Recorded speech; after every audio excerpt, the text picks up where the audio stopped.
Shalom everyone, I'm Samatha, student of the holy Torah at ACTC seminary. ప్రియ స్నేహితులారా, ఈ వారం తోరా గ్రంథంలో 7వ పర్ష వయత్సే అనగా మరియు అతడు బయలుదేరను అని అర్థం. సెఫర్ తోరా నందు ఇది 7వ పర్ష. సెఫర్ బెరెషిత్ లేదా ఆదికాండం నందు ఇది 7వ పర్ష. ఈ పర్ష యొక్క 4వ వాక్య భాగములు సెఫర్ బెరెషిత్ లేదా ఆదికాండము 30వ అధ్యాయం 14వ వచనం నుండి 27 వరకు. పండ్ల కాలంలో రూబేను పొలంలో మందార పండ్లు కనుగొని తల్లి లేయాకు తెచ్చాడు. రాహేలు ఆ పండ్లు కావాలని అడగగా, లేయా, నా భర్తను తీసుకున్నావు, ఇప్పుడు నా కుమారుని మందారాలను కూడా తీసుకుంటావా అంది. రాహేలు, ఈ రాత్రి యాకోబు నీతో ఉంటాడు, పండ్లు నాకివ్వు అని ఒడంబడిక చేసింది. ఆ రాత్రి యాకోబు లేయాతో ఉన్నాడు. ఎలోహిం లేయా మొర ఆలకించి ఆమెకు 5వ కుమారుడు ఇస్సాకారును ఇచ్చాడు.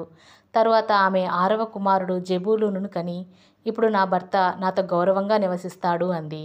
ఆ తరువాత లేయా కూతురు దీనాను కన్నది. ఈ భాగం వారిల మధ్య పోటీని, మందార పండ్ల ద్వారా జరిగిన ఒప్పందాన్ని మరియు ఎలోహిం కృపతో లేయాకు మరో 3 పిల్లలు ఇస్సాకారు, జెబూలూను, దీనా పుట్టడాన్ని చూపిస్తుంది. ప్రియులారా, ఇలాంటి మరిన్ని తోరా పాఠాలను తెలుసుకున్నటకు మా యూట్యూబ్ ఛానల్ను సబ్స్క్రైబ్ చేయండి. షలోమ్, లెహిత్రోత్.